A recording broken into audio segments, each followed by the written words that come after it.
announcing the arrival of Yang Amat Berhormat Datuk Sri Ahmad Zahid Hamidi, Deputy Prime Minister of Malaysia.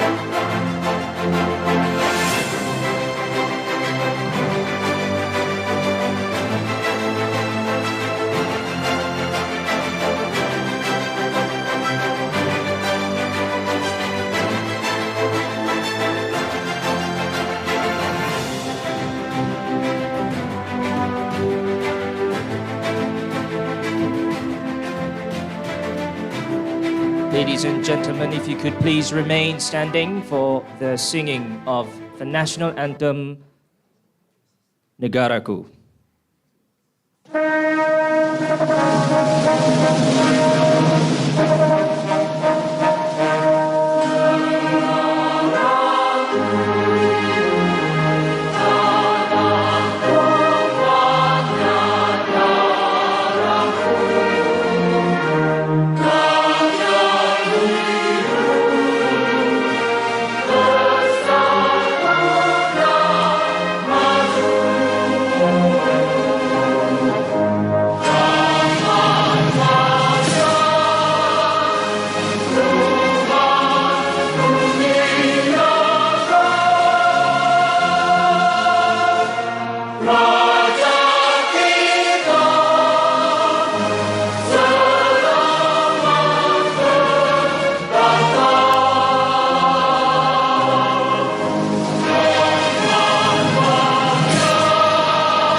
Ladies and gentlemen, you may please take a seat.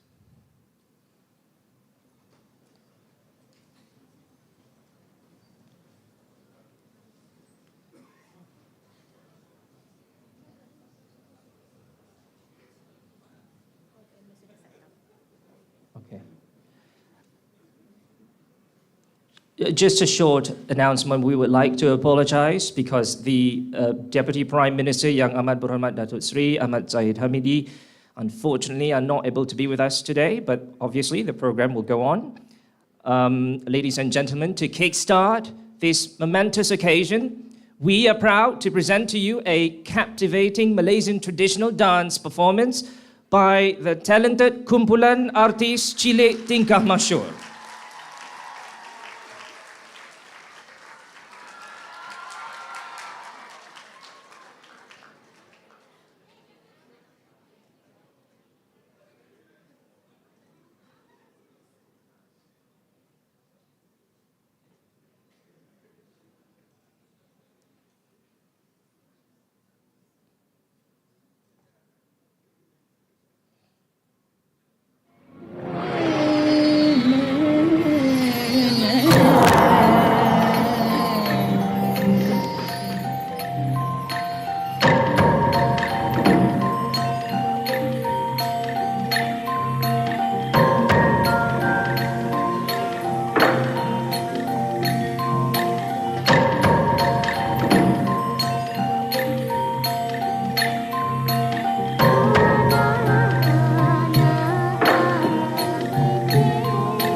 Baza kato te atapung huung anak ilung bavai te angin muung Baza kato te atapung huung anak ilung bavai te angin muung Baza kato te atapung huung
A round of applause for kumpulan artis Chile Tingkah Masyur.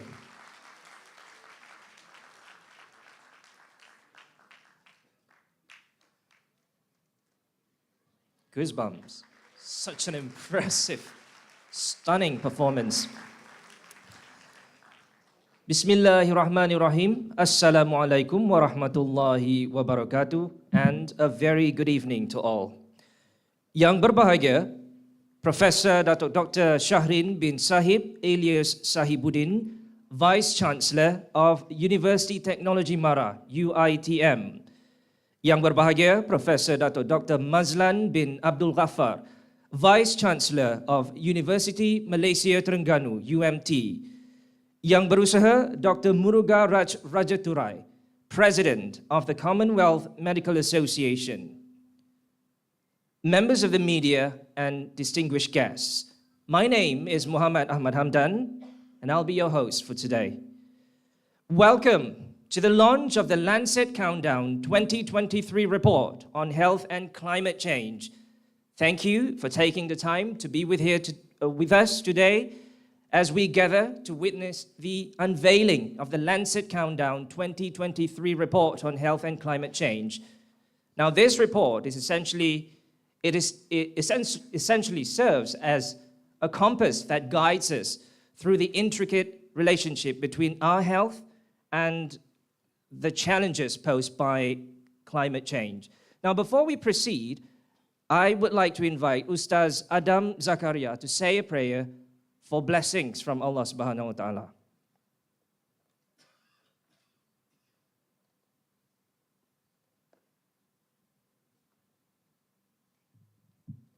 الفاتحة.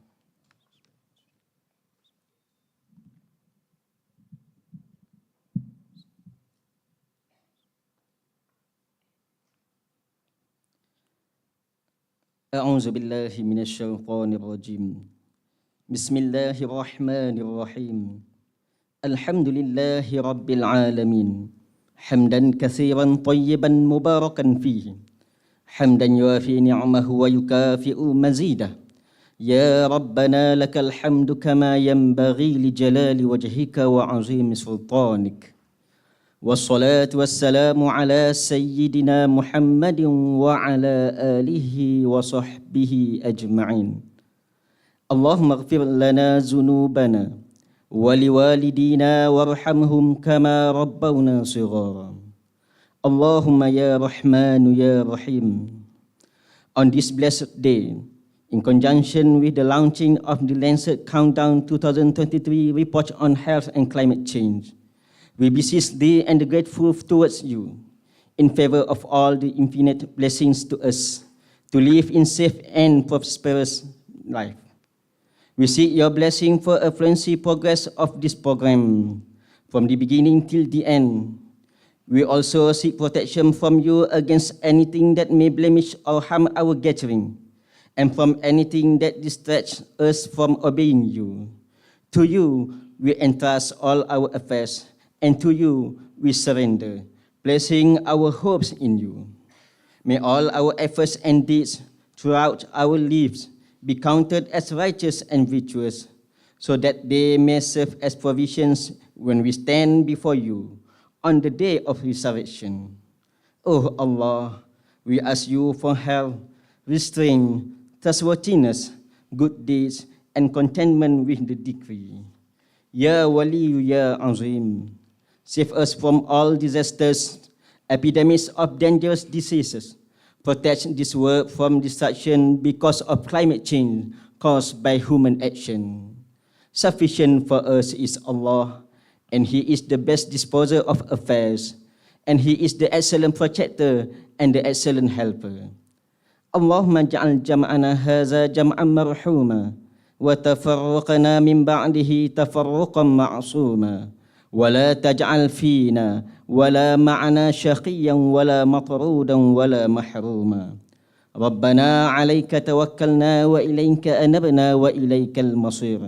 ربنا آتنا في الدنيا حسنة وفي الآخرة حسنة وقنا عذاب النار وصلى الله على سيدنا محمد وعلى آله وصحبه وسلم والحمد لله رب العالمين. Amin, Amin, Ya Rabbal Alamin. Thank you, Ustaz Adam.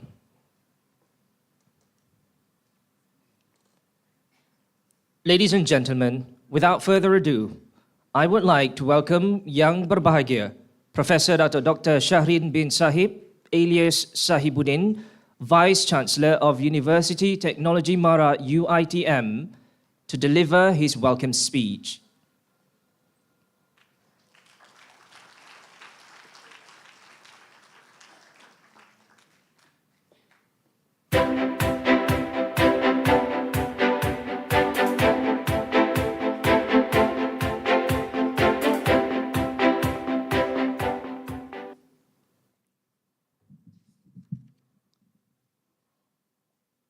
Terima kasih saudara pengacara majlis. Bismillahirrahmanirrahim. Alhamdulillahi rabbil alamin. Wassalatu wassalamu ala sayidina asyrafil anbiya'i wal mursalin wa ala alihi wa sahbihi ajma'in. Qalu subhanaka la ilma lana illa ma 'allamtana innaka antal alimul hakim. Rabbi shrah li sadri wa yassir li amri wahlul 'uqdatan min lisani yafqahu qawli. Rabbi yassir wa la tu'assir. Rabbi tammim bi khair. Assalamualaikum warahmatullahi wabarakatuh. Salam sejahtera, salam Malaysia Madani. A very good evening. Yang berbahagia Profesor Datuk Dr. Mazlan bin Abdul Ghaffar, Vice Chancellor of Universiti Malaysia Terengganu. Yang berusaha Dr. Muruga Rajaturai, President of Commonwealth Medical Association CMA. Distinguished guests, ladies and gentlemen.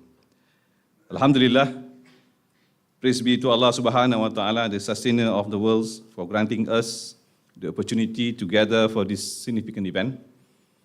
I'm truly honored to stand before you today to address one of the most pressing challenges in our time, the intersection of climate change and public health.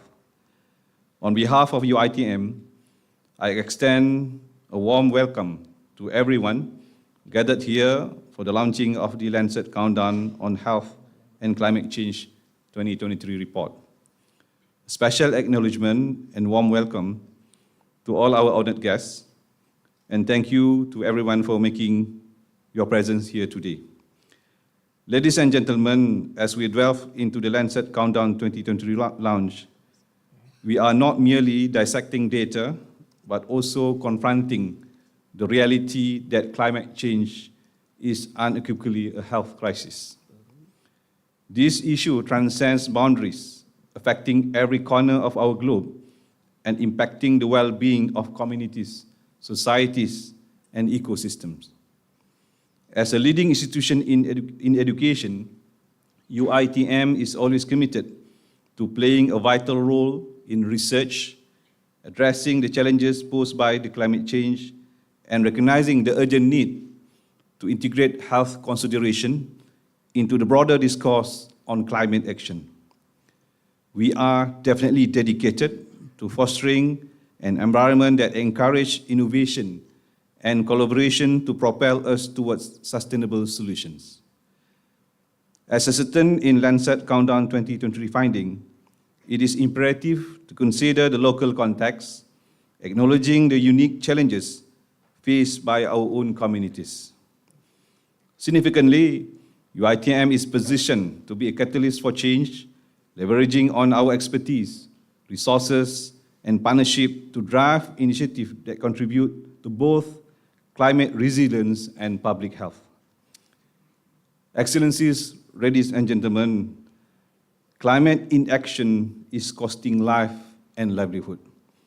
The 2023 Lancet Countdown report tracks the relationship between health and climate change across 5 key domains and 47 indicators, providing the most up-to-date assessment of the links between health and climate change. This year's report shows several key findings, such as health hazards, exposures and impact, adaptation, planning and resilience for health, mitigation actions and health co-benefits, economics and finance, and public and political engagement in health and climate change. It was reported that health risks of climate change are increasing across all dimensions. Regardless of various adaptation efforts, it is still insufficient to protect people from the growing hazards and global health inequities. However, millions of lives can be saved every year through health-centered climate action. It is therefore imperative to seek transformative climate action to enable a future where present and future generations can thrive. Overall, there are transformative opportunities for a healthy, prosperous future. With our diverse discipline and expertise, we should be able to take necessary action toward our common global goals. Ladies and gentlemen, in the spirit of collaboration, I encourage active participation and knowledge exchange among our academics during this event.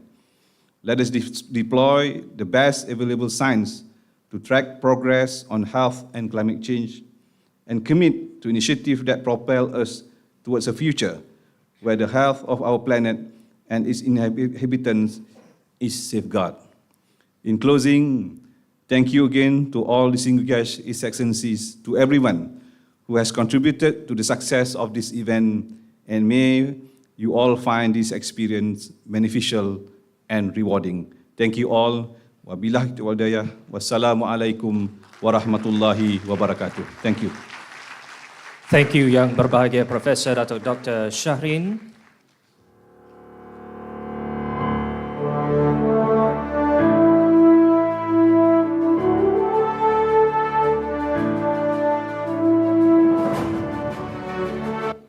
Ladies and gentlemen, next I would like to invite Yang Berbahagia Professor Dato' Dr. Mazlan bin Abdul Ghaffar, Vice Chancellor of University Malaysia Terengganu UMT, to say a few words.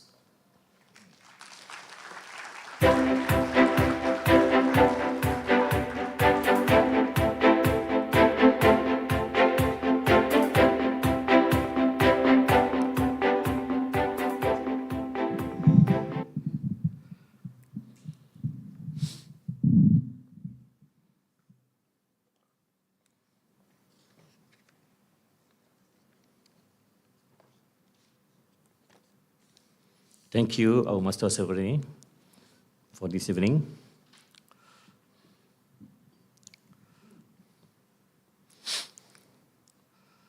Yang berusaha, sahabat saya, Datuk Prof. T.S. Dr. Shahrin bin Syahid Syahibuddin, Vice Chancellor of University Technology Mara, UiTM. Yang berusaha Dr. Muruga Raj Rajaturai, President of the Commonwealth Medical Association, CMA. Yang berbahagia Dr. Marina Ramanello, is today online from London, Executive Director of the Lancet Countdowns. Yang berusaha Professor Dr. Mason Tabatabai, Universiti Malaysia Terengganu and Lead Collaborator of the Lancet Countdowns. and all the senior officers from UITM and from CMA and AMA with us for this evenings. Assalamualaikum warahmatullahi wabarakatuh. Salam Malaysia Madani and a very good evening, everybody. Ladies and gentlemen, it is my distinct precious pleasure to extend a warm welcome to all distinguished guests, researchers, and participants gathered here today for Lancet Countdown 2023 launch. As the Vice Chancellor of the University of Malaysia Terengganu, I am honored to be part of this significant event that addresses the critical nexus between climate change and public health. A heartfelt acknowledgement and warm welcome to our esteemed deputy, he's supposed to come for the last minute call, our Deputy Prime Minister, and today we are also expecting the representative of our Deputy Prime Minister to come, and I hope he will come timely. So UMT is proud to be one of the global partners of the Lancet Countdown, standing united with 55 collaborators worldwide in our shared commitment to confronting the complex challenge posed by the climate change. Our collaboration signifies the recognition that this issue extends beyond geographical boundaries and requires a collective effort to understand, mitigate, and adapt to its profound application. Allow me to proudly highlight that UMT has been the host for the Malaysian launch of the Lancet Countdown reports for the past 3 years, marking our continuous commitment to advancing climate health knowledge in our regions.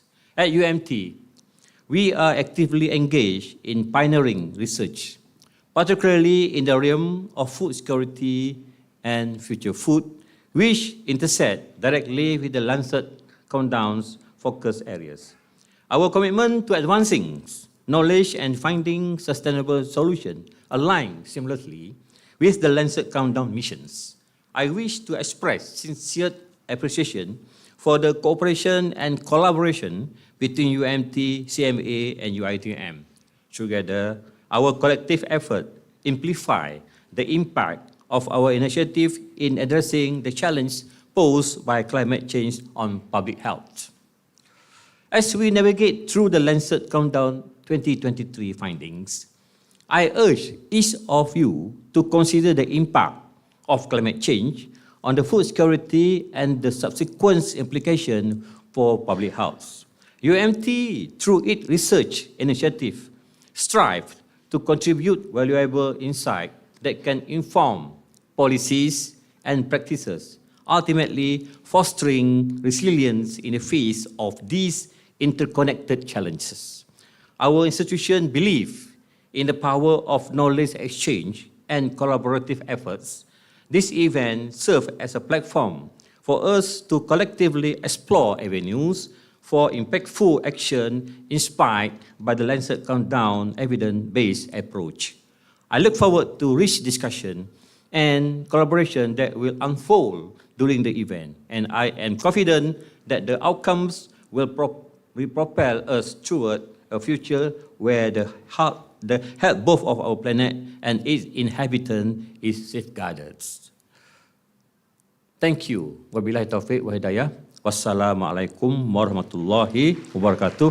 And let us embark on this journey of discovery and collaboration. Thank you, Yang Berbahagia Professor Dr. Mazlan of UMT.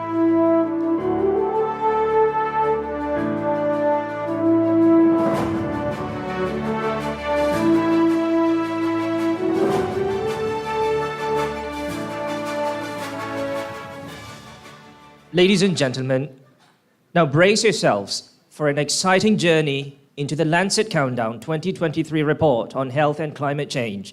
We are proud to take you on this journey through the animated presentation of the report as we explore groundbreaking insights and pave the way for a healthier and sustainable future. The actions we take today to tackle climate change will define whether the future will support or endanger our health and well-being. The 2023 Global Report of the Lancet Countdown on Health and Climate Change represents the work of over 100 experts from around the world, offering a glimpse into the dangers that we face from climate change and the opportunities at hand to deliver a thriving future for all. With insufficient climate action, the world is already over 1.14 degrees hotter than in pre-industrial times. The health consequences are rapidly worsening.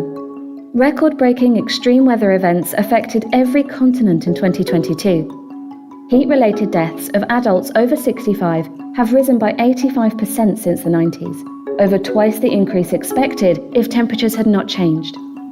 The increased frequency of heat waves and droughts in recent decades was associated with 127 million more people experiencing moderate or severe food insecurity.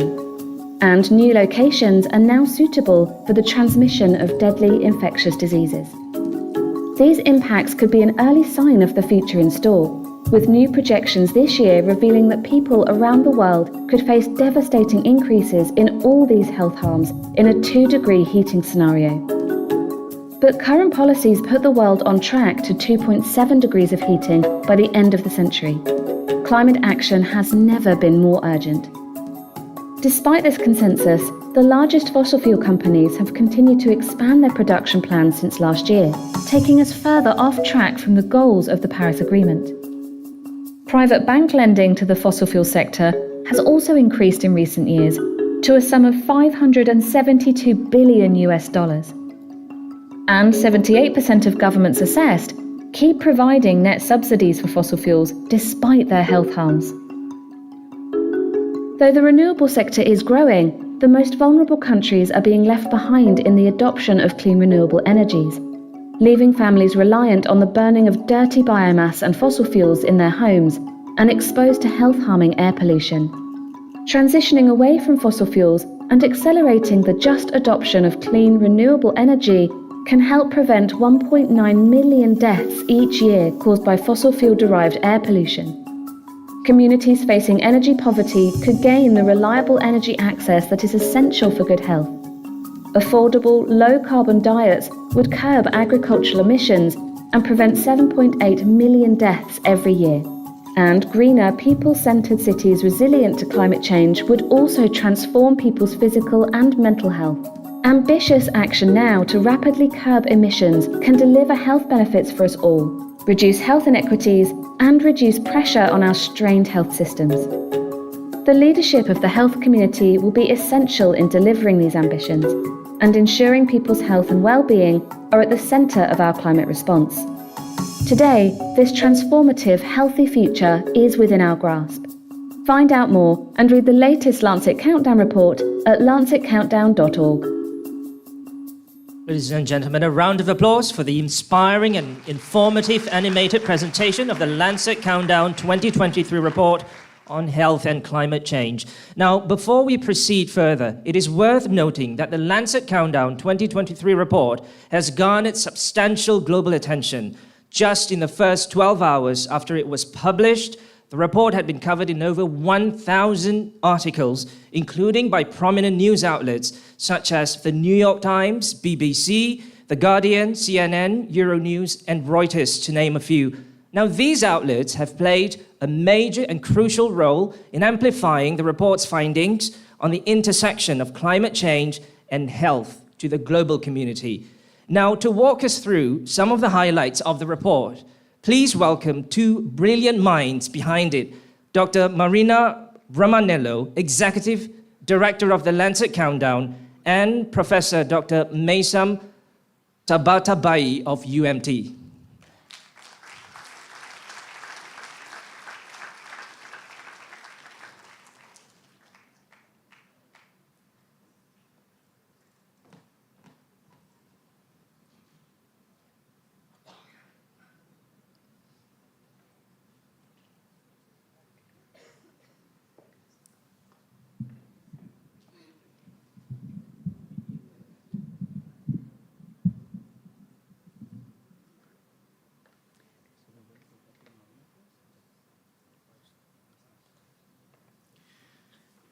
All right, so good evening, ladies and gentlemen. Honorable Vice Chancellor of University Technology Mara, Professor Dr. Shahrin bin Sahib, Honorable Vice Chancellor of University Malaysia Terengganu, Professor Dr. Mazlan Abd Ghaffar, Honorable President of Commonwealth Medical Association, Dr. Muruga Raj Rajutari, my friend and colleague, Dr. Marina Ramanello, and my colleagues from UMT, UITM, ladies and gentlemen. It's a great honor and pleasure to have the opportunity to be with you today. And I'm going to continue the presentation, which is going to be kicked off by Dr. Marina. I believe Marina is with us. Yep. All right, Dr. Marina Ramanello is the Executive Director of the Lancet Countdown. She's one of the brightest, the most pleasant to work with researchers, scientists I have ever had the honor to work with. So the stage is yours, Marina. I'll be honored to continue your, I'm sure it's going to be wonderful speech later.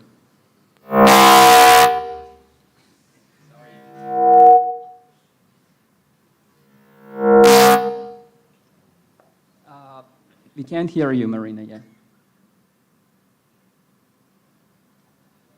Marina?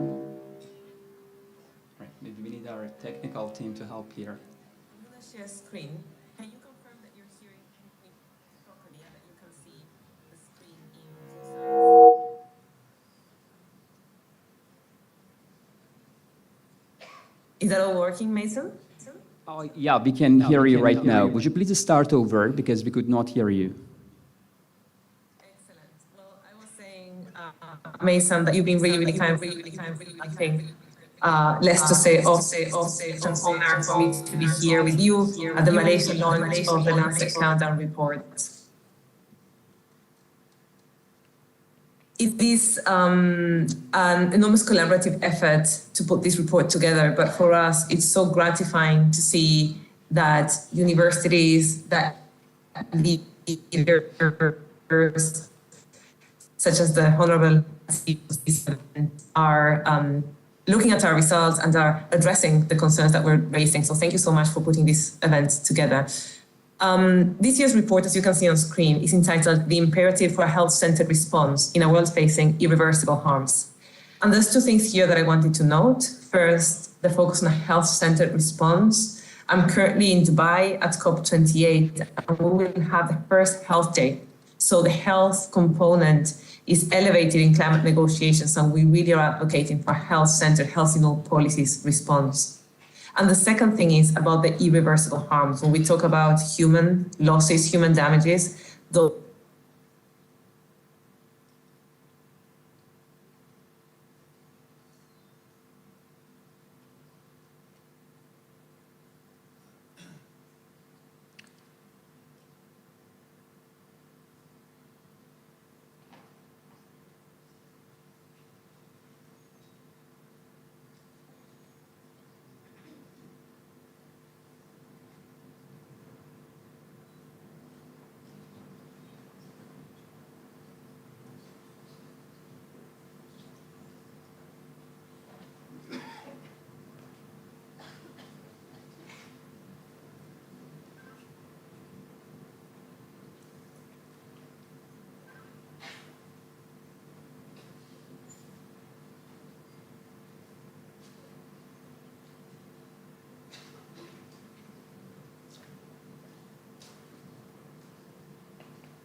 Marina, can you hear us?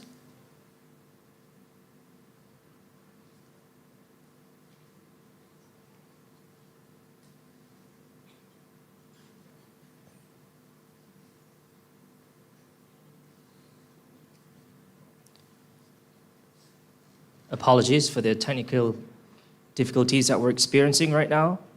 I believe the technical team is working on probably trying to get Dr. Ramanello back. All right, sure. We lost her. Okay, so I'm gonna get this started with Marina was about to say, and hopefully we'll have her back to deliver her speech by herself. The Lancet Countdown is an international organization based in London, in University College London, and it got branches literally all around the world, including in South America, in small island developing states, in Europe, in Asia, based in Beijing, and in South America, which I think I mentioned. So there is a group of 114 scientists working together every year to deliver a report which is based on the WHO director perspective, is one of the most important independent evaluation of the impact of climate change on public health. So we have been doing this for the last 8 years. The Lancet Countdown is funded by Wellcome Trust, which is the second largest non-governmental organization funding agency in the world. And it has unrestricted access to fund for running this report. So what we do every year is we look into the impact of climate change on public health through different indicators. And 55 universities, research institutes, and United Nations organization, including WHO and World Bank, collaborate together every year to develop this report. We released the report in the journal The Lancet, arguably the most influential journal in the field of public health, just 1 week before the COP, which coincided this event tonight, coinciding with the second day of COP, COP28 in Dubai. And for the first time ever in the history, there is a health day in COP.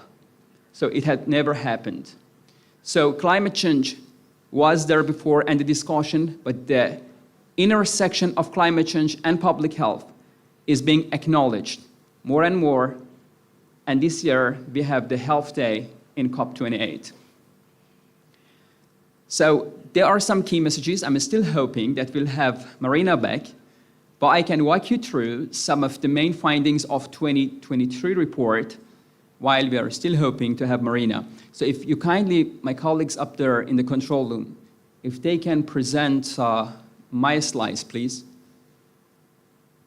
I try my best to fill the vacuum for Marina for now. You got this. Oh, thank you.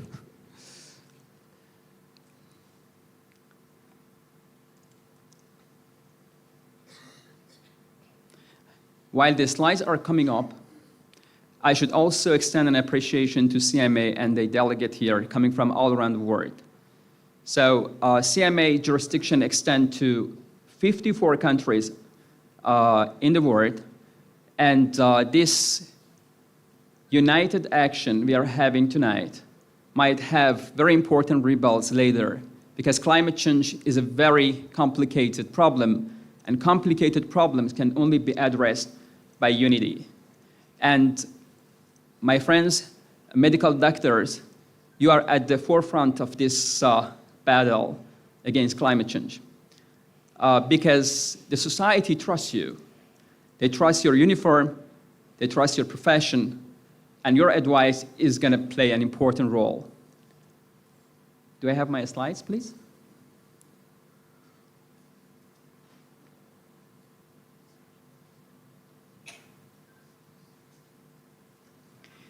So if you are on platform X, formerly Twitter, please do log on to Lancet Countdown Twitter account, and also lancetcountdown.org.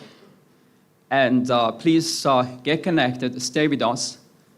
There are many events happening all around the world. I forgot to tell you that there is a global launch after the release of the launch. And it was opened by Director General of WHO himself. And there are around 30 regional launches planned and organized. Some of them already passed around the world, Malaysia is included. All right, yes, if you kindly move to the first slide. All right, the numbers here correspond to the indicators on the report published in the Lancet. So I'm honored to have the opportunity to walk you through some of the major findings of the Lancet Countdown. And please take note of the fact that these are global data. So each of these slides is the work of several people, millions of data points presented to you tonight. So as you can see here, no, the first, yeah. The first one is food security and undernutrition. I'm sorry that sometime I have to turn my back because I don't have a screen in front of me. So the first one is food security and undernutrition. So as you can see here, ladies and gentlemen, 735 million face hunger in the year 2022. Food insecurity, as shown here, as a result of prolonged drought months and increased frequency of heat wave days, lead to intensified food insecurity. Food insecurity leads to malnutrition. Malnutrition has got severe health consequences. When it comes to children, brain development affected severely. So as you can see in this slide, as a result of these consequences of climate change, increased frequency of heat waves, and prolonged drought months, 127 million more people experienced moderate or severe malnutrition in the year 2021 compared to the baseline 1981-2010. So climate change is exacerbating the food insecurity all around the world. Next one, please. All right, Malaysia is one of the vulnerable countries when it comes to this indicator, which is migration, displacement, and rising sea level.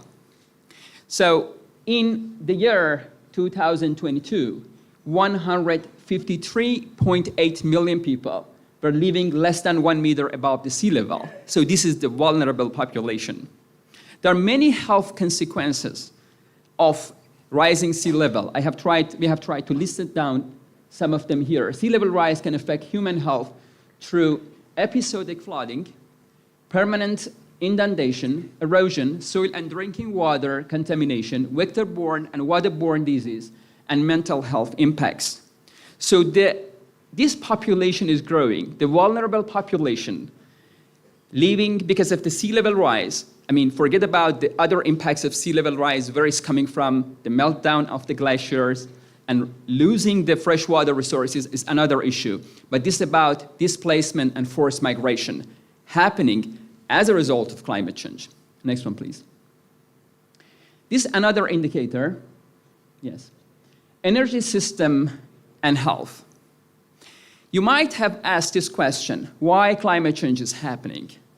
What is exactly wrong that we are experiencing these severe consequences all around the world, and it's getting more intensified year by year? The answer is probably here. So as you can see here, energy systems are the largest single source of greenhouse gas emission all around the world. And of course, we have been trying to reduce our dependence on fossil fuel, moving or transitioning away from them, moving toward renewable energies. But we have not been that successful yet. We are still heavily dependent on fossil fuel. And energy system is the main culprit, especially coal, which I'm going to brief you in the next slide. But as you can see here, CO2 emission intensity of the global energy system even increased by around 1% in 2022. So I can tell you that over the last 3 decades, we have been plateauing. So the carbon intensity of energy production system has remained as a plateau over the last 3 decades, despite all the renewable energy capacity we have been developing. And next one, please.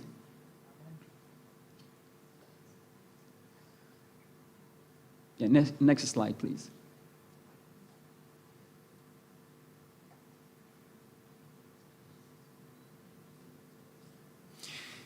So while it's okay. All right. So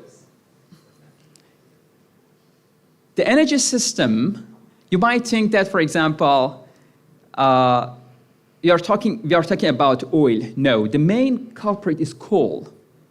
We are heavily dependent on coal exploitation. All right, we are back on.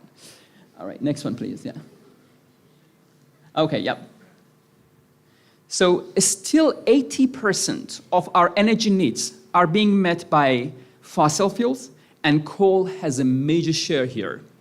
So you can see here that this is about coal.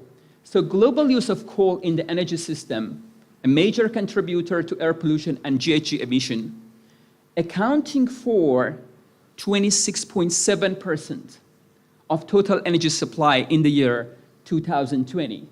That's above 150 exajoule. All right, so there's a huge amount of energy we are producing out of coal. And coal is enormously polluting, I'm afraid.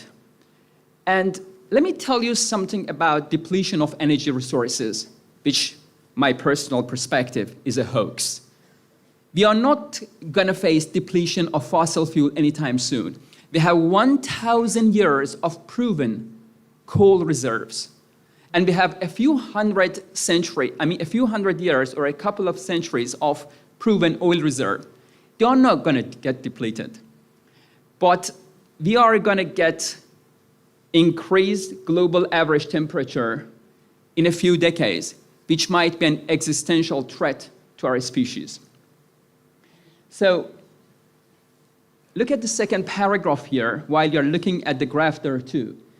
With coal burning responsible for 500,000 cases of death related to the emission of particulate matter 2.5 micron, in the year 2020 alone, the resulting long-term health impacts would be claiming lives for decades unless urgently addressed.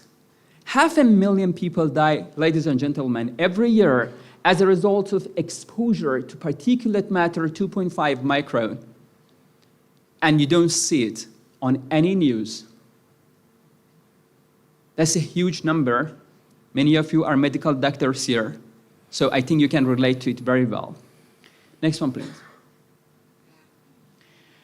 All right, so one of the highlights of the Lancet Countdown 2020 report is that we are on the wrong track. Renewable energy capacities are being built and implemented on a yearly basis, and we are doing a great job. There is no question about that. But you might ask me, can we still meet the ambition of the Paris Agreement? What is that?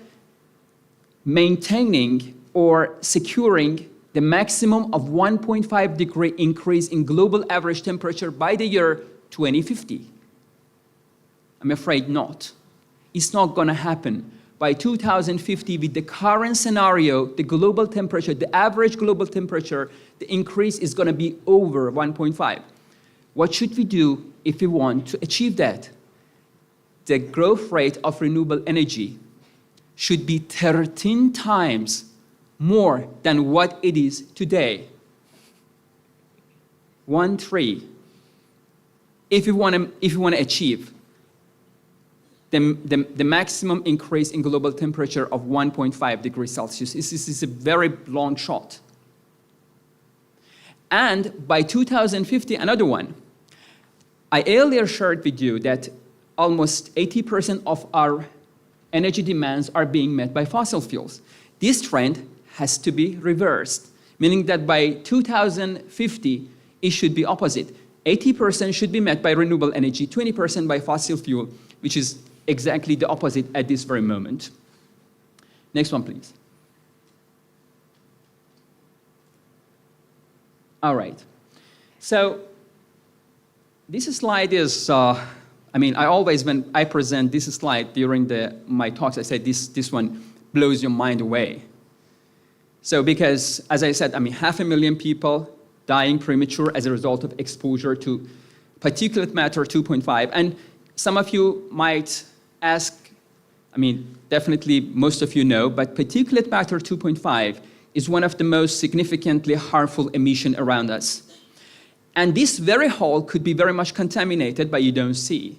If you get a strand of your hair and cut it and get a cross-section, 70 pieces of particulate matter 2.5 can be placed there. That's how tiny those particles are. And they can penetrate deep inside your respiratory system. They are associated with respiratory problems, cardiovascular disease, you name it. And the sky could be very clear, but still polluted. So as you can see here, there are sources of many diseases. I told you about respiratory and cardiovascular disease, cancer, diabetes, neurological disorders, adverse pregnancy outcomes, etc. So in 2020, 1.2 million people died premature. It's less than before compared to 2005, but it's still too many. 1.2 million people dying premature. I would like to stress the death, premature death. Premature death means like somebody like me dying. It's not my dying time now, apparently. But it could be because of air pollution, because of exposure to PM 2.5. And premature death, my friends, is one of the most detrimental type of death for a society. Because it's not just killing me, it's also depriving the society of the service I could potentially deliver over the next 20 years. So economically, it's devastating. And we are experiencing on an increasing level. All right, next one, please. All right, emission from agriculture and food production, something that we usually overlook. Look at the value here. Around 30% of the global GHG emission is attributed to global agriculture and food production. And what is the main culprit here? Red meat and dairy. We have been just getting far away from ideal diets. Plant-based diet is something we are overlooking, and we are very much focused on red meat and dairy. And in the next slide, I'm going to share with you the health consequences of such a distancing procedure that we are pursuing. So as you can see here, global agriculture emission increased by 22% from 2000 to 2020, with meat and dairy responsible for close to 60% in 2020. So in the next slide, you'll see the health consequences. Yes, please, next. All right, so as you can see here, unhealthy and carbon-intensive diets are a leading risk factor for non-communicable disease. A shift to healthier, more plant-based diet, and less carbon-intensive, of course, is going to help us mitigate carbon emission and have a healthier society. So again, my doctor friends here, specialists, that's again on you to promote it to the people you are serving. So it's okay to have red meat, it's okay to have dairy, but the balanced diet is what we really need. If you go for a more balanced diet, we are going to have a healthier society, and at the same time, we are going to mitigate climate change. Next one, please. All right. Remember the death, the mortality as a result of exposure to ambient pollution, as a result of combustion of a fossil fuel? This is the monetized value. When people say, what is the most economically viable field of investment? I say health. And mitigating climate change is a part of it. The monetized economic loss of the mortality attributable to combustion of fossil fuel stand at $2.2 trillion, which is an equivalent of 2.4% of the global GDP. So sometimes it's surprising that you hear when we talk about health and more health spending and more higher health budgets and the intersection between climate change and health, some people ask, is it economically viable? Then I ask this question back. $2.2 trillion, is it economically viable or not? All right, next one, please. All right, so when I get to this slide, people ask me what to do. What is the solution? We already know the consequences of climate change, right? There are severe health consequences. We already know what is the problem: fossil fuel. Highly dependent human population on fossil fuel. What to do? Why we are so dependent? Because of this one. I want you to pay close attention, please, to this slide and the values presented to you here. Fossil fuel subsidies, and I hope I could relay this message to every politician all around the world, because we are on the wrong path because of subsidies, fossil fuel subsidies, and they are huge. And they are way exceeding the subsidies we provide to the health sector. So we investigated 87 countries in the year 2020. 68 of these countries had net negative carbon price. Net negative carbon price, meaning that I produce 1 liter of oil, let's say $1, I sell it $0.50. So the price of this 1 liter of oil is 50 cents negative. As long as the price of fossil fuel is net negative, or the carbon price is net negative, we can move on to the path that we really need to, more renewable. Why should I invest in renewable energy when the subsidies are going to the fossil fuel sector? And the value of the resulting net subsidies exceeded 10% of the national health budget in nearly 30% of these countries. So what we suggest to the government: cut fossil fuel subsidies gradually. We are not asking the government to cut it immediately, because we know there are economic consequences for the vulnerable population. So in the policy brief, UMT, in association with CMA, developed last year, and of course the Lancet Countdown, we advised the Malaysian government, while we were commending their fantastic job in reducing subsidies partially, we suggested to reduce subsidies gradually over the next decade to zero, at the same time spreading safety net to take care of the vulnerable population. So this is available in the policy brief 2022 by the Lancet Countdown. Next one, please. All right, this is also a very interesting slide, because it shows what exactly the richest of the rich are doing: the national oil companies and the international oil and gas companies. Despite all their promises, announcements, pledges, their production level way exceeds the production level required to reach the ambition of Paris Agreement, meaning 1 degree maximum increase in global average temperature. And Petronas is here as well. Of course, Saudi Aramco is topping the chart. On the other side, you see ExxonMobil, Shell, Chevron, BP, all of them. So they are getting richer at the cost of putting human health in jeopardy. Next one, please.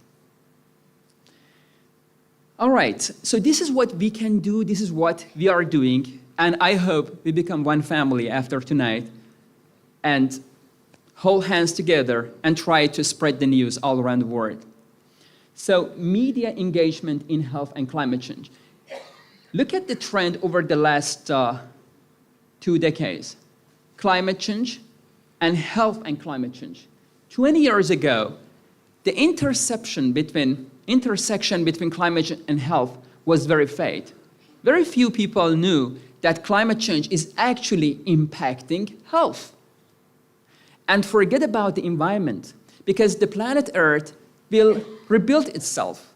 It has rebuilt itself many times through ice age, meteors coming down, whatever. But what is at risk here is our human species. All right, next one, please. All right, this is government engagement. This is very important, because the more we have governments engage in climate change and health, the more actions we can see at the global level. So the political leaders of 50% of the countries mentioned, we investigated the intersection between health and climate change at the UN General Debate in 2022. This was less than preceding year by 10%, but it's still a good number. Next one, please.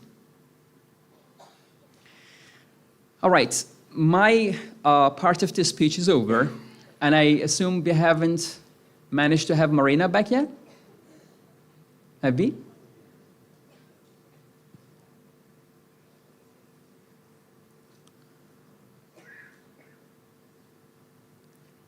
All right, while I'm waiting for a confirmation, I should extend my gratitude, personal gratitude, to the Lancet Countdown and my colleagues, and the Lancet journal, which has provided us with a publication platform. Hey, Mason, I don't know if you can hear me or not. Ah, yeah, okay. Yes, I can see you, Marine. I can hear you, not yet seeing you, but I can hear you. Waiting for a confirmation. I should send my gratitude, personal gratitude, to the Lancet Countdown and my colleagues, and the Lancet journal, which has provided us with a publication platform. Hey, Mason, I don't know if you can hear me or not. Ah, yeah, okay. Yes, I can see you, Marine. I can hear you, not yet seeing you, but I can hear you. It's funny to listen to yourself, right?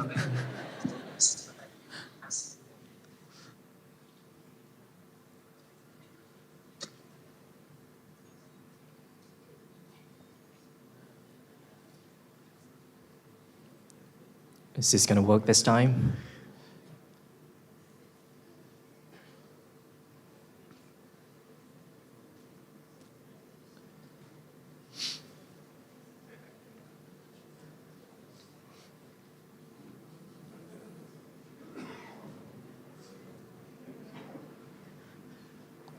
Marina, we can see you, and we can see many of Mason, you, if you can actually. hear me, I need audio from the floor.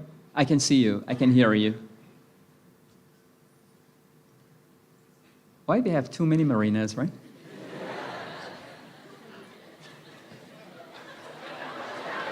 Oh my God. This is like in the Matrix. All right, that was funny.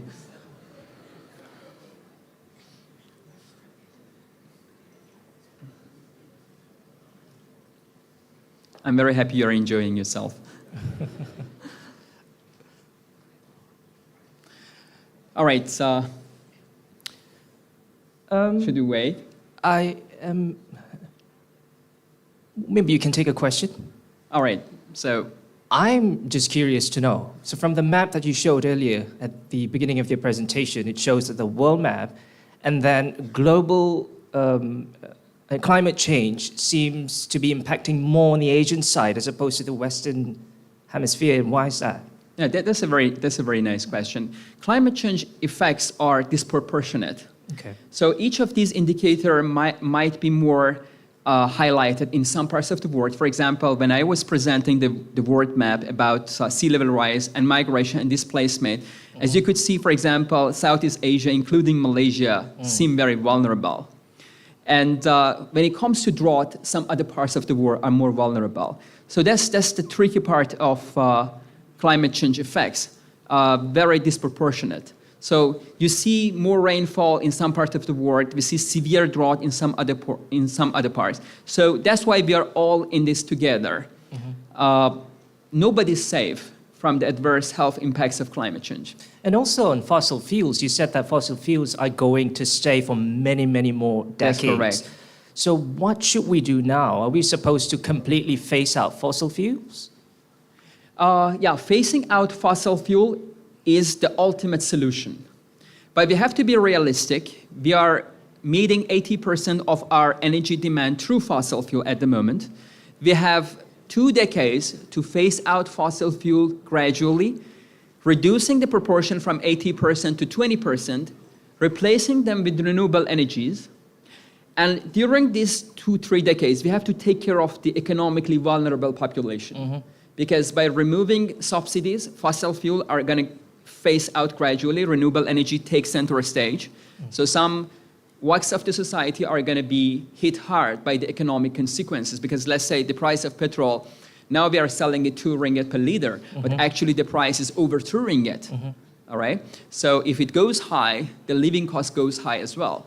So gradual increases, safety net is a solution. But are we ready, though, to completely switch to renewable energy? Because renewable energy is still more expensive than fossil fuels. That's fossil correct, energy. but I'm going to answer your question by asking you a question. There is a city already in Australia, people living underground because it's too hot on the ground and there are 3,000 people. You can search in Australia, 3,000 people in that city. Everything in that city is underground because the temperature above ground is 50 degrees and above. So people cannot live underground. So what if in 2060 or 70, there are more cities of such all around the world, people have to go underground because the temperature underground is not bearable. And this is reality, is not projection. That city exists right now. You can Google it if you are not on the same page now with me, and see the whole city, all the streets, all the houses, hospitals, you name it, underground. You won't see any urban infrastructure on the ground. Everything is under. So this is what we should do. It's like when somebody's suffering from cancer, then you say, yeah, but if I go chemo or radio, then I'm gonna lose some stuff, right? Then, so what else we can do? We are gonna either die, or we are gonna embrace the reality and try to move toward a solution. Fantastic. Are we still waiting to get Dr. Marina back on, or are we gonna move on? Okay, so apparently we're not able to get Dr. Marina back, and we really apologize for that. Thank you, Dr. Maysam Tabatabai. I'm so sorry. Thank you so much. Such an enlightening presentation. Thank you very much.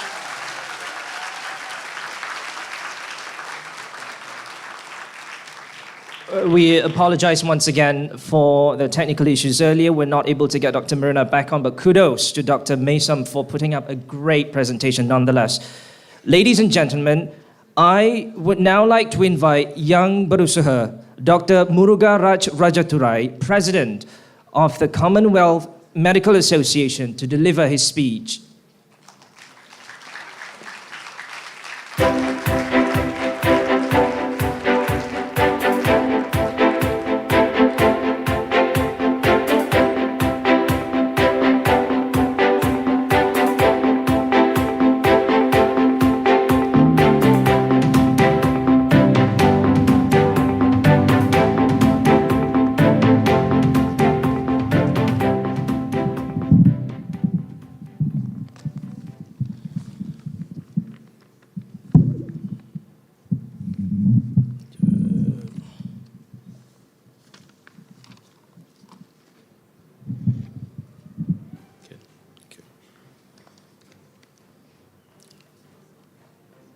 Mr. Arvin, Special Officer representing Yang Amat Berhormat Dato Sri Zaid Hamidi.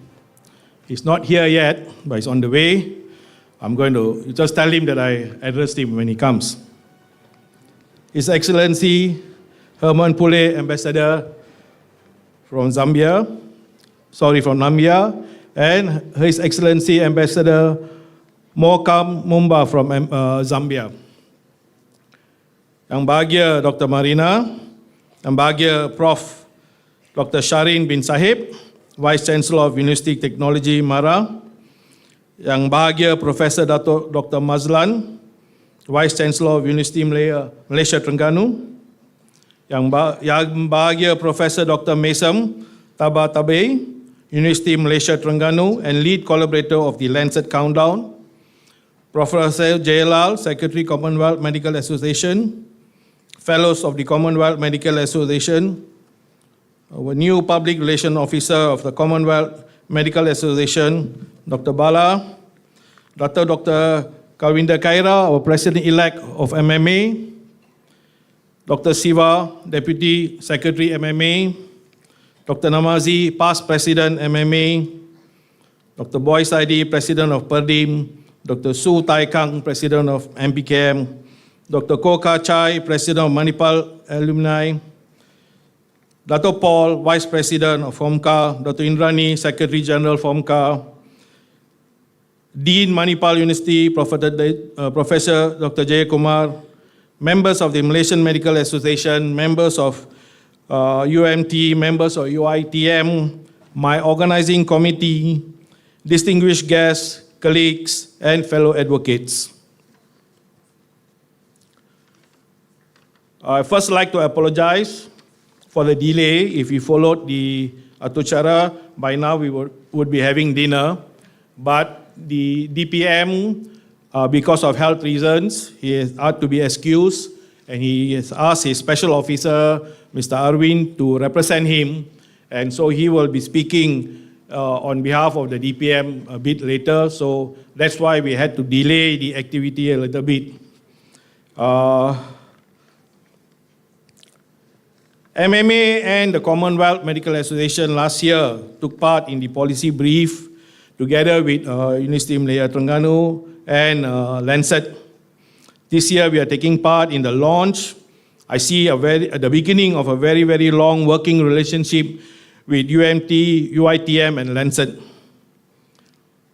MMA and CMA has always championed the health of the public. And taking part in this climate change and the impact on health, we now move one step ahead, trying to prevent that damage that can happen to our health. MMA has been always advising the government on national issues. Now with Lancet Countdown and with all the research that Lancet does, we move in with evidence and research. And MMA and CMA are happy to be part of it. But if I let Prof. Mason speak a bit too long just now, no one will ever take a flight or no one will dare start the engine in front of him. We'll all have to walk.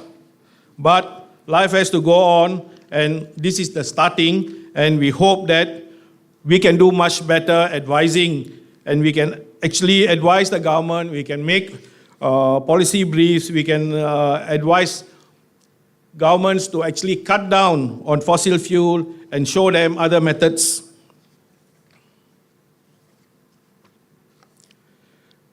So I stand before you today with great privilege and honor as the President of the Commonwealth Medical Association. It is with great pleasure I welcome every one of you to the Lancet Countdown 2023 launch.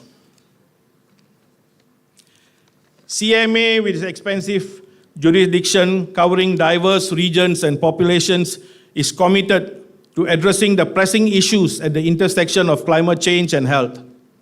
On behalf of CMA, I thank our Deputy Prime Minister of Malaysia, Yang Amat Berhormat Dato' Sri Dr. Ahmad Zahid Hamidi, actually for sending his representative, Mr. Arvind, because he's unable to come because of his health reason, but this shows his commitment.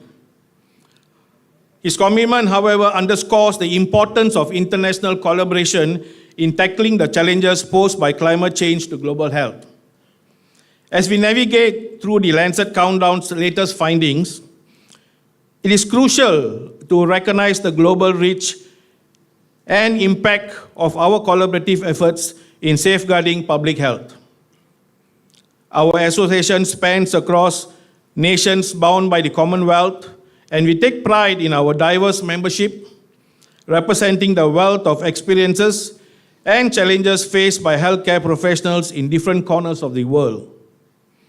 The Lancet Countdown's evidence-based approach resonates deeply with CMA's mission to advocate for policies and practices that prioritize the health and well-being. Well-being of all, especially in the face of climate-related health threats.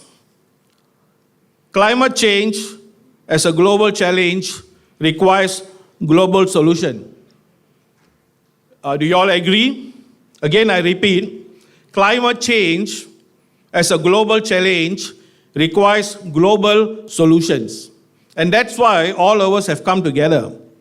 From the Commonwealth today, I've got delegates from Jamaica, from Sri Lanka, from Australia, from India, and from the UK, and even some of our Commonwealth doctors who are working in Indonesia are also here, because we recognize climate change as a global challenge. The CMA underscores the urgency of uniting as a global community to comprehensively address its health implications. In this context, Commonwealth Medical Association values the commitment of the Malaysian government in tackling climate-related health challenges and extends a warm invitation for collaboration with international organizations, including those within the Commonwealth. Even MMA, the Malaysian Medical Association, we are associated with many external international organizations, and we work together with them. One such thing is Commonwealth Medical Association, but we are also in MASEAN, we are also with the CMAO, and we are also with the World Medical Association. So in all these associations, when we attend meetings together, climate change and its impact on health is always something we always discuss deeply. So it shows that it is a global challenge. But how many of you are actually taking it seriously? I think most of us, sad to say, doctors also are not really bothered about the climate change and the impact on health. That includes me, but now after associating with Prof. Mason for the last 2-3 years, so I'm a bit more careful and I'm beginning to think. And I hope that what we want to create today is actually awareness. Because the message down here today is not only from going back to UMT or going back to UITM, it's going to go across the globe. It's going to go to 56 Commonwealth countries. They all are watching. Okay, they all can see our YouTube channel later as well. And you all from different organizations will definitely take the message back. And so what we are trying to create is awareness. That will be the first step. Our organization actively engages with, again, professionals, policymakers, and communities worldwide to facilitate knowledge exchange, collaborative research, and the development of effective strategies to mitigate and adapt the health impacts of climate change. Through our commitment to promoting health equity and sustainable healthcare practices, Commonwealth Medical Association stands as a key ally in the Lancet Countdown's mission to drive positive change. We recognize that climate change affects us all, regardless of our geographical location. Like what Prof. Mason again said, do we all want to go and live underground when we are still alive? I know when we are dead, we have to go underground, but when we are alive, do we still want to go underground? Prof. Mason gave us, I think let's go and Google that and see today. Maybe that will also create awareness whether, if not us, we might escape this, but whether our children, our grandchildren are going to face that. So let's take it seriously. Our collective efforts must reflect the shared responsibility to protect the health of our planet and its inhabitants. In the words of Dr. Tedros, Director General of the World Health Organization, has spoken during the global launch event, together we must continue to remind the world that the climate crisis is a health crisis. I extend my appreciation to the Lancet Countdown for providing me this platform for dialogue and collaboration. MMA is also very thankful to the Lancet Countdown for including them in this platform last year and this year. This event exemplifies the importance of collaboration between international organizations like Commonwealth Medical Association, Malaysian Medical Association, many other medical associations are here today, and the members of the Commonwealth, including Malaysia, to address climate change and related health challenges more effectively. Together, we can amplify our impact, advocate for evidence-based policies, and inspire action that transcends borders. We can and we must do this together. With that, ladies and gentlemen, I must thank everyone for coming today. I must thank our organizing team from the Commonwealth Medical Association, from Lancet, from UITM, and from UMT. A special thanks to my Commonwealth executive committees who have traveled from Kenya, Jamaica, Australia, India, United Kingdom, and Sri Lanka just for this program.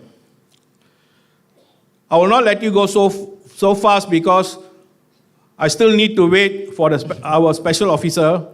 So can I just play a small video on on CMA and what work we've been doing? Just a few photographs, slowly. I was just actually about to ask you, Dr. Muruga, some of the efforts being taken by CMA, MMA, especially in Malaysia, to raise the awareness on climate change, which you rightly said is still very low. So, Yeah, but you see, I think we'll stop the video since you asked me that question. Actually, there are a lot of webinars, a lot of seminars and conferences today in Malaysia where we address climate change. So MMA is engaged in that, and we have actually started in the last 2-3 years. And but together with this partnership, we believe we can go further, and we can reach more ends of every part of Malaysia. Yeah. So there are a lot of conferences. Maybe the next one I should invite all of you as well, so we can do this together. We can do it bigger. really great. Yeah. Okay.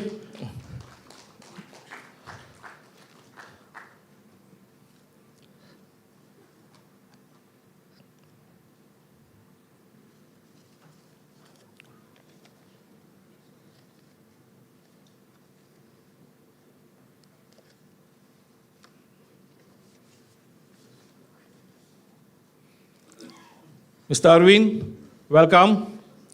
Mr. Arwin is the special officer to the Yang Amat Berhormat Dato Sri Zahid Hamidi, and today he's here representing our Deputy Prime Minister. Welcome, Mr. Arwin.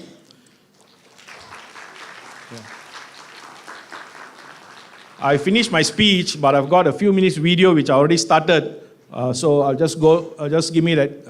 We'll just play that for a while, just to introduce the Commonwealth Medical Association and the work we are doing around. This is one of the first photos when the Commonwealth Medical Association was established. So our past president, Dr. Osahan.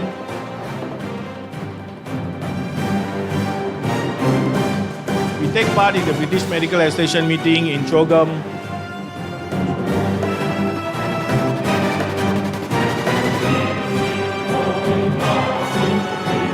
This was last week with the British Medical Association, and we were in the Commonwealth Secretariat headquarters.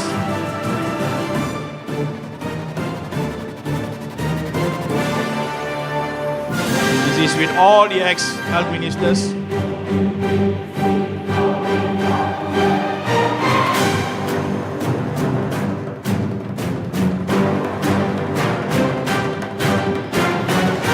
Also in the Commonwealth Secretariat in London. And now we have been tasked with the Stop TB project, which the Commonwealth Medical Association will take part in.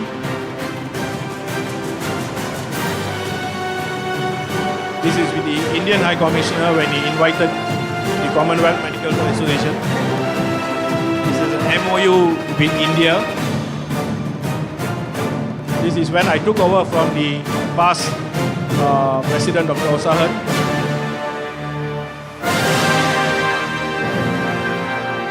Our Deputy Prime Minister.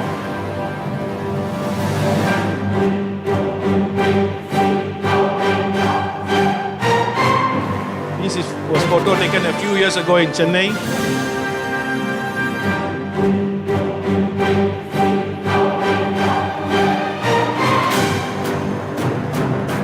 I'm sorry, most of the photos are mine. I'll have to catch Dr. Sandeep for that. This is he's from the Commonwealth Secretariat. This is when, in the first day, we came to discuss about the meeting. One of our past presidents, Prof. Wajira.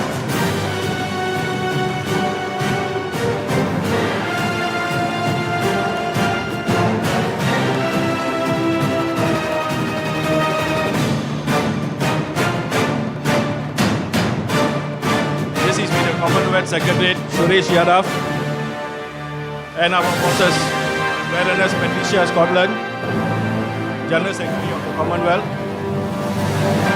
my main boss, King Charles, second boss, Prince William.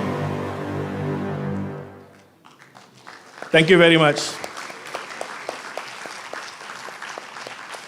Thank you, Dr. Murugawat Raj.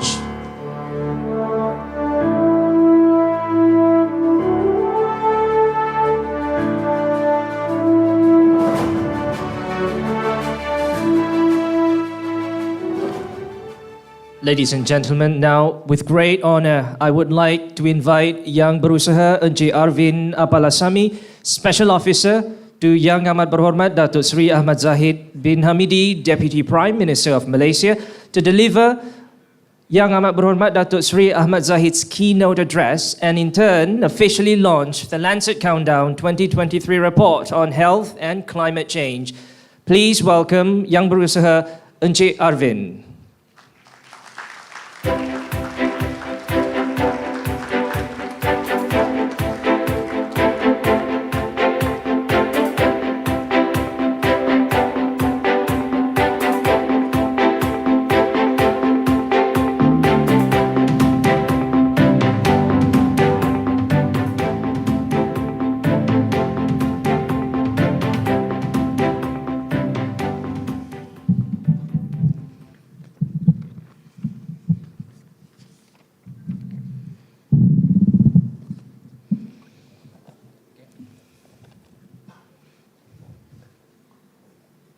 Wow, it's a big crowd.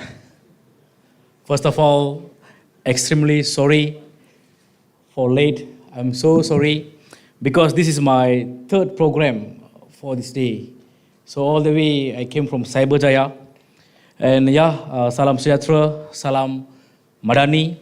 Yang bahagia Profesor Datuk Dr. Shahrin bin Sahib, Vice Chancellor of University Technology Mara. Yang bahagia Profesor Datuk Dr. Mazlan bin Abdul Ghaffar, Vice Chancellor Universiti Malaysia Terengganu. Yang Berusaha Dr. Muruga Raj Rajadurai, President of Commonwealth Medical Association. Datuk Dr. Kawinder Khaira, President-elect MMA. And ladies and gentlemen, give a big clap for all of you to be a part of this wonderful event. First of all, I would love to convey the warm regards from our loving Deputy Prime Minister, Datuk Seri Dr. Ahmad Zahid Hamidi. So I think I don't want to waste all of your time. I just direct to the point and his keynote speech. Salam sejahtera dan salam Malaysia Madani. A very good evening to all of you. It is with great pleasure and honor that I stand before you today as the Deputy Prime Minister of Malaysia, addressing this gathering at the Lancet Countdown 2023 launch.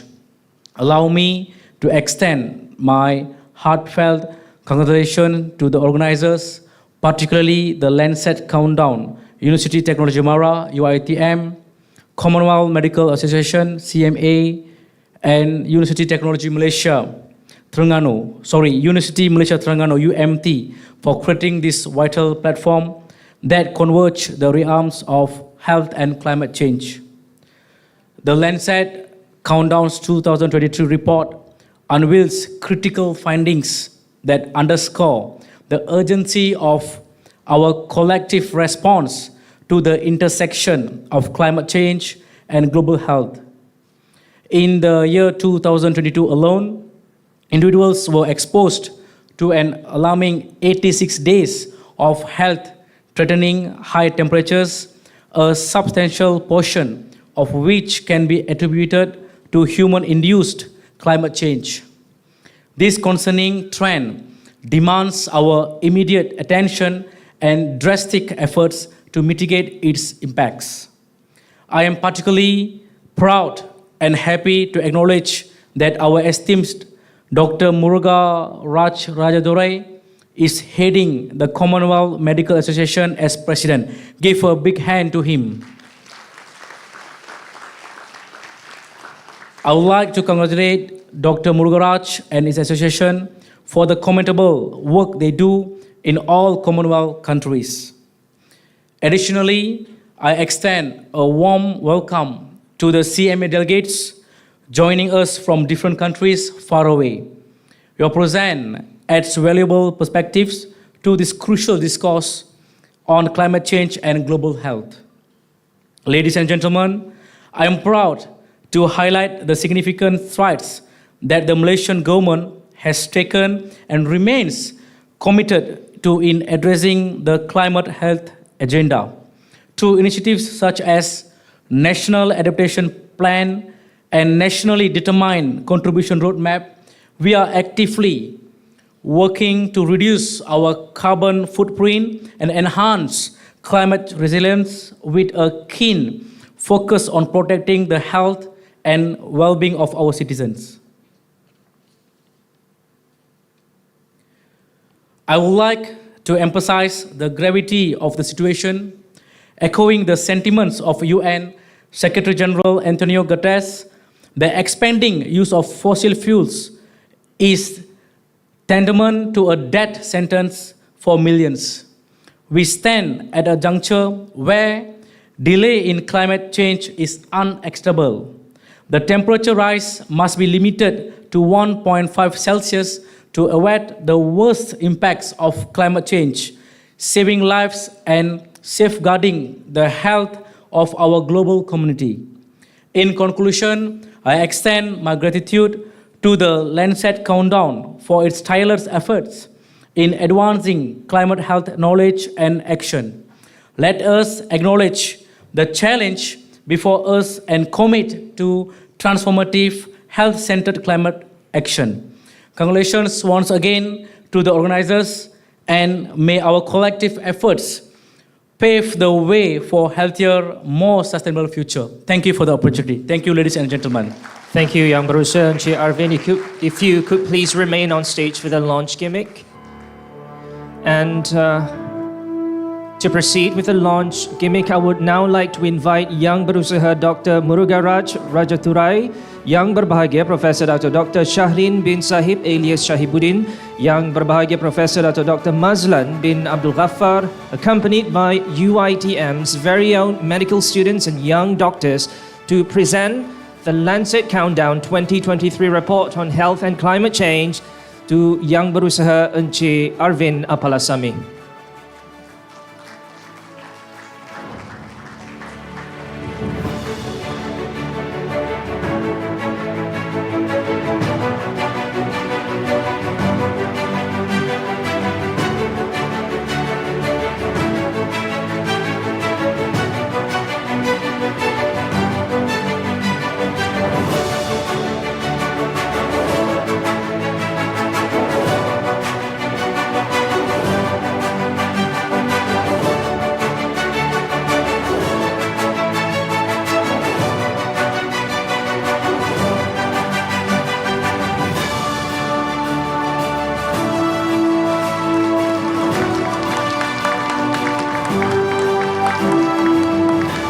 Ladies and gentlemen, another big round of applause for the launch of the Lancet Countdown 2023 report on health and climate change. Can we please have everyone on stage to please remain on stage for a little bit more?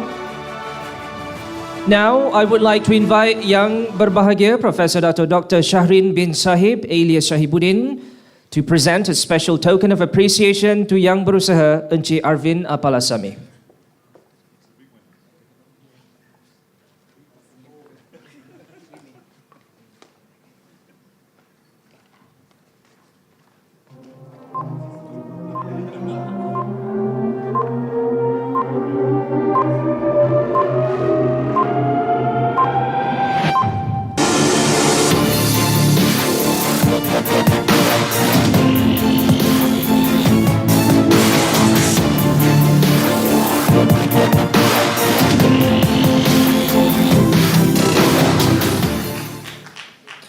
Thank you, Yang Berusaha Encik Arvin, Yang Berbahagia Profesor Dr. Shahrin, Yang Berbahagia Profesor Dr. Mazlan, and Yang Berusaha Dr. Murugaraj. You may now please take a seat. Thank you.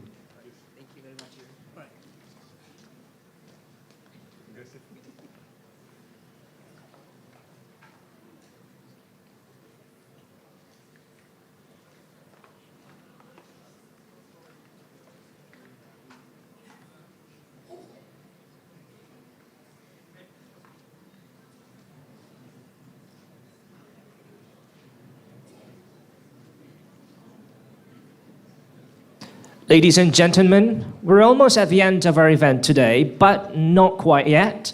Before we end our program, once again, we are delighted to present to you the amazingly talented kumpulan artis cilik tingkah masyur for another round of their captivating traditional dance performance.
Ladies and gentlemen, another big round of applause for Kumpulan Artis Cilik Tingkah Masyur.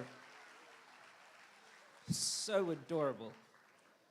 Now, we've actually come to the end of today's event, but before we dismiss, just one more thing. We will have a group photo op. You don't have to do anything, just remain at your seats because the photographer will go on stage and take the picture from the stage. Just look at the camera and smile.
Now, with that, ladies and gentlemen, we've come to the end of today's launching ceremony of the Lancet Countdown 2023 report on health and climate change.